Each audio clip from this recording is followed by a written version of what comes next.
Boa tarde. Vamos então ao nosso estudo da série psicológica de Joana de Ângeles. Hoje nós começaremos a tratar do capítulo 9, Perante a Consciência, que é do livro Momentos de Saúde e de Consciência. Essa obra que na série psicológica de Joana de Ângeles ocupa o volume número 4. Mas vamos, primeiramente, fazer um breve comentário de uma mensagem do Espírito Emmanuel.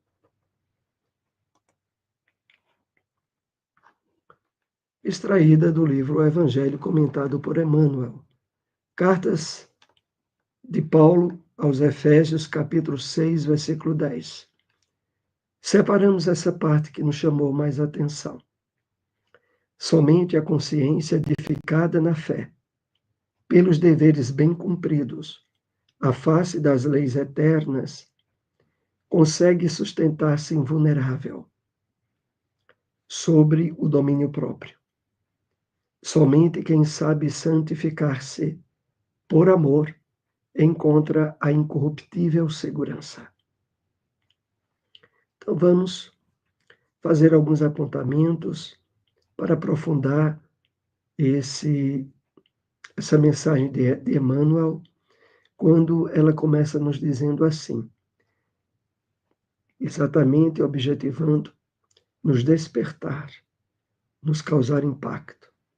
Somente, apenas a consciência, edificada na fé, pelos deveres bem cumpridos à face das leis eternas, consegue sustentar-se invulnerável.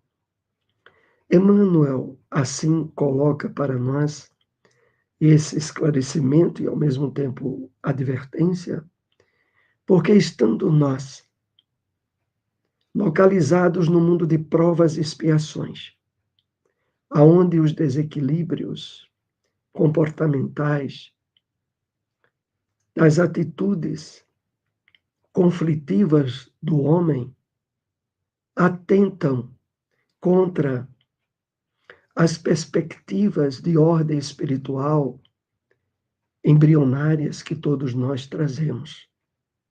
E é por isso que Emmanuel coloca bem firme: consciência edificada na fé.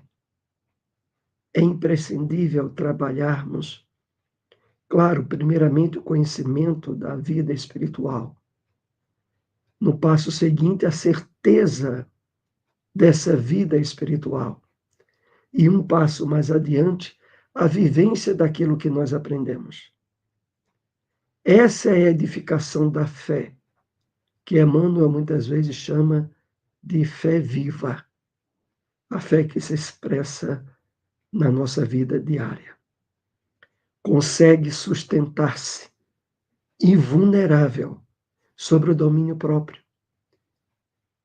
Porque, estando amparada e sustentada na harmonia com as leis divinas, dentro da perspectiva segura da essência da vida que é espiritual, ela não se deixa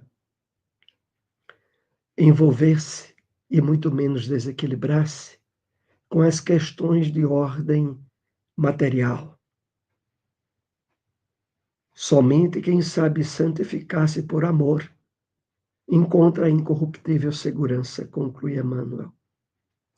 E aqui 2 pontos importantes para destacarmos. Primeiro, que sabe santificar-se por amor é uma outra forma de dizer que sabe se espiritualizar, se desprender das questões puramente materiais, por amor.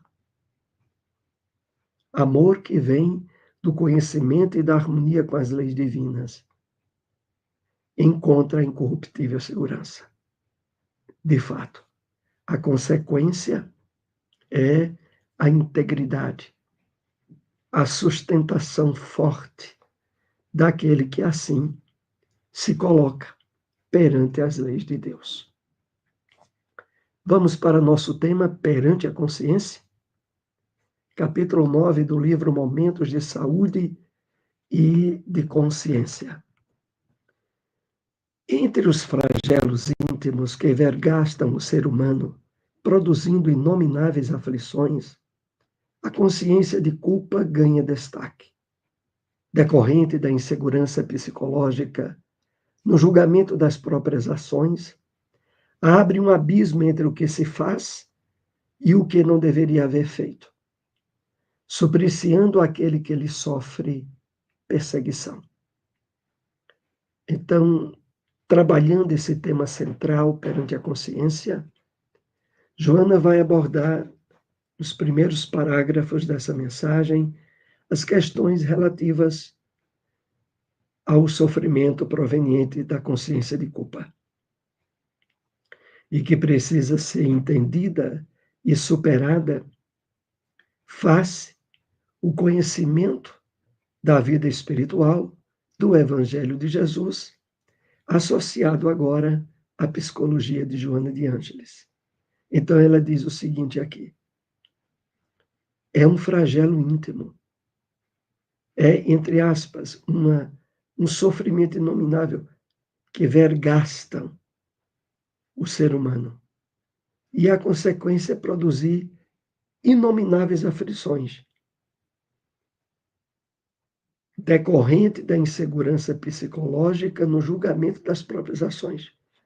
Como assim? É porque a consciência de culpa, ela se apresenta não como solução para qualquer erro ou desacerto que temos cometido. Na verdade, ela se apresenta apenas com uma carga de sofrimento, de acréscimo, né, que nem resolve o problema que temos criado e cria um caso novo. Abre um abismo entre o que se faz e o que se deveria haver feito, supliciando aquele que lhe sofre a perseguição. Por quê? Porque a consciência de culpa não resolve nada. E o pior de tudo, cria mais um problema, e um problema sério, que leva muitos, a ter um acréscimo de carga e de sofrimento totalmente dispensáveis. Porque, como nós iremos ver nos itens seguintes, o que de fato resolve é a consciência de responsabilidade, de perceber um erro cometido, de se propor a não repetir o erro e de tentar meios amenizadores ou que de fato tragam solução para o problema cometido. Mas é exatamente isso que não faz a pessoa aturdida pelo sentimento de culpa.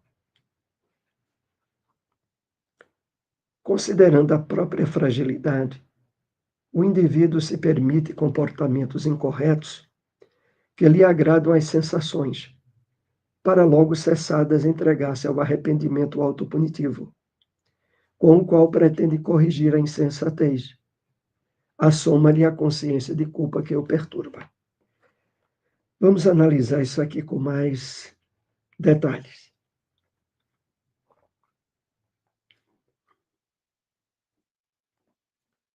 Então, decorrente da própria fragilidade que a criatura humana traz nela mesma, ela se permite comportamentos incorretos.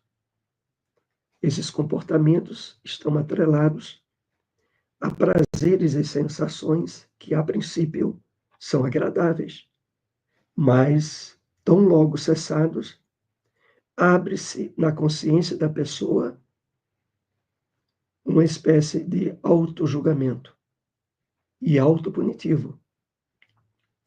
Essa autopunição, ela tenta se mascarar com o remorso, com o sentimento de culpa, como se o sentimento de culpa resolvesse alguma coisa. Assoma-lhe a consciência de culpa que o perturba, porque é só isso que o remorso e a consciência de culpa pode ajudar a perturbar, mas não a resolver o caso criado e, menos ainda, habilitar a pessoa a não repetir erros. Porque o que mais ocorre com frequência, depois do remorso, é, passado um certo tempo, a repetição do mesmo erro. Perversamente, ela pune o infrator perante si mesmo, porém não altera o rumo da ação desencadeada, nem corrige aquele a quem fere. Ao contrário, não obstante cobradora inclemente, desenvolve mecanismos inconscientes de novos anseios e sempre rigorosa punição. É isso que normalmente acontece. Passado um certo tempo, após a sensação de remorso, de consciência de culpa, novos anseios vêm à tona para mais adiante novas rigorosas autopunições pelo remorso e pelo sentimento de culpa. Que, como nós estamos aqui percebendo, trata-se apenas de um mecanismo do ego para dificultar a consciência do erro e a superação do mesmo. Porque a pessoa pensa, ao envolver-se com aquela sensação de remorso, de culpa, de que ali ela já está pagando o erro cometido. O que faz com que mais adiante ela volte a se perceber com o direito de repetir o erro. Atavismos dos comportamentos religiosos, morais e sociais hipócritas, que não hesitavam em fazer um tipo de recomendação com diferente ação, deve ser eliminada com rigor e imediatamente. Então, esse tipo de comportamento na criatura humana é proveniente de traços hereditários do seu psiquismo, que aqui Joana chama de atavismos do comportamento religioso, porque estavam associadas a certas características estabelecidas na religião, aonde o sofrimento punitivo poderia ensejar o entendimento de conta paga, de falha apagada. Mas isso apenas, e aqui Joana faz menção a isso apenas gerava comportamentos hipócritas, aonde no convívio e na aparência social a pessoa manifestava um comportamento renovado, mas no íntimo ou às escondidas do convívio social repetia o erro e muitas vezes de forma ainda mais veemente. E aqui Joana conclui dizendo assim, que deve ser eliminada com rigor imediatamente. Percebemos ainda florescer em nós aspectos de remorsos e de sentimento de culpa quando erramos, eliminemos isso. Isso não é correção do que foi feito erradamente. Assumamos a responsabilidade por aquilo em que falhamos e procuremos não repetir o erro e sanar, se necessário for, o mal que aquilo possa ter ocasionado a alguém.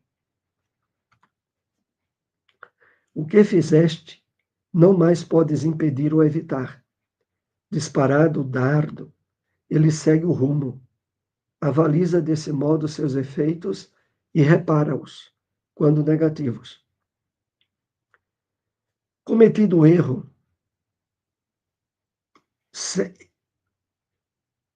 a consequência segue o rumo. E aqui Joana propõe assim, avaliza o que houve, analisa. Percebe os efeitos do que tu fez de errado e procura reparar. Essa sim é a forma eficaz de impedir recaídas em campos de remorso e de culpa. Se a tua foi uma ação reprochável, corrige-a. Logo possas, mediante novas atividades reparadoras. Se resultou em conflito pessoal a tua atitude, que não corresponde ao que crês, como és, treina o equilíbrio e põe-te em vigília. Aqui, Joana, ela é bem clara e incisiva sobre o que nós devemos fazer. Se cometemos uma ação errada, reprochável, corrigi-la é o primeiro passo, mediante atividades reparadoras. Se resultou em conflito pessoal a tua atitude, se tu fez algo que a tua consciência já assinalava como errado, treina o equilíbrio e põe-te em vigília. Estejas atento às insinuações mentais ou espirituais que motivaram a recidiva num erro que já sabia ser um procedimento incorreto. Fraco é todo aquele que assim se considera, não desenvolvendo o esforço para fortalecer-se. Quando justificas o teu erro com autoflagelação reparadora, logo mais retornarás a ele. É incrível essa questão, né? Quando a gente erra e se entrega a essa atitude infantil de autoflagelar-se, de entristecer-se consigo mesmo, tentando, através daquela tristeza, ser um meio de reparar o que foi errado, facilmente voltaremos a cometer o mesmo erro. Porque isso, como dissemos, é apenas um mecanismo de engano, de armadilha do nosso ego, dificultando o nosso despertar espiritual e a superação exatamente desses enganos e ilusões que o nosso psiquismo doentio, em diversas encarnações, associadas ao egoísmo e ao orgulho, se habituaram a realizar. Erradica da mente as ideias que consideras impróprias, prejudiciais, conflitivas. Substitua-as vigorosamente por outras saudáveis, equilibradas, dignificantes. Aqui Joana vai dando a metodologia, os caminhos ideais para trabalharmos a superação, de uma vez por todas, das armadilhas da consciência de culpa. Erradica da mente as ideias que consideras impróprias. Tudo aquilo que nos vem ao pensamento e que já percebemos não ser bom, agradável, positivo, gerador de conflitos, substituir vigorosamente por outras ideias saudáveis, equilibradas e dignificantes. E isso é um trabalho que nós somos chamados a realizar diariamente. Toda realização inicia-se na mente. Desenhada no plano mental, vem materializar-se ao primeiro ensejo. Pensa, portanto, com correção, liberando-te das ideias malsãs que te gerarão consciência de culpa. Então, aqui vai sendo bem delineado, bem detalhado para nós como ocorrem as investidas de desequilíbrio que engendramos a partir dos nossos pensamentos. Desenha-se no plano mental e vem materializar-se no primeiro ensejo. E aí ela diz: pensa, portanto, com correção, liberando-te das ideias que te gerarão consciência de culpa. Aqui é importante destacarmos o seguinte: em nossa caminhada evolutiva, nós sempre teremos ideias e pensamentos que merecerão correção, retificação ou substituição, com muita frequência ao longo do dia a dia. É um trabalho que nós somos chamados a fazer conosco mesmos. A seleção, a qualificação do nosso material mental. Pensemos a respeito da nossa mente como sendo, e de fato ela é, uma substância material que traz resultados reais, mesmo que invisíveis, e que precisa sempre estar sendo purificada, elevada, espiritualizada. Sempre que errares, recomeça com o entusiasmo inicial. A dignidade, a harmonia, o equilíbrio entre a consciência e a conduta tem um preço, a perseverança no dever. Então, o que Joana aqui nos propõe é estarmos decididos a manter um entusiasmo na retificação e superação de erros, sempre. Tendo em vista essa diretriz de não abertura de portas para sentimento de culpa ou remorso, mas para trabalhar uma responsabilidade mais ampla, mais diversificada e em harmonia com os propósitos de progresso, de crescimento espiritual. Se todavia tiveres dificuldades em agir corretamente, em razão da atitude viciosa, encontrar-se arraigada em ti, recorre à oração com sinceridade, e a consciência divina te erguerá a paz. Então, finalizando aqui nossas reflexões nessa tarde, então, se tivermos dificuldades em fazer esse trabalho de saneamento dos nossos pensamentos, recorramos à oração. Confiantes do amparo espiritual no nosso propósito de erguimento, de melhoramento pessoal. Desse modo, agindo dessa forma, a consciência divina te erguerá a paz. Nosso objetivo maior. Agradecemos a todos aí que nos acompanharam nesse breve estudo. Se possível, compartilhem esse vídeo, divulguem nosso canal. Até o próximo encontro. Uma boa tarde a todos.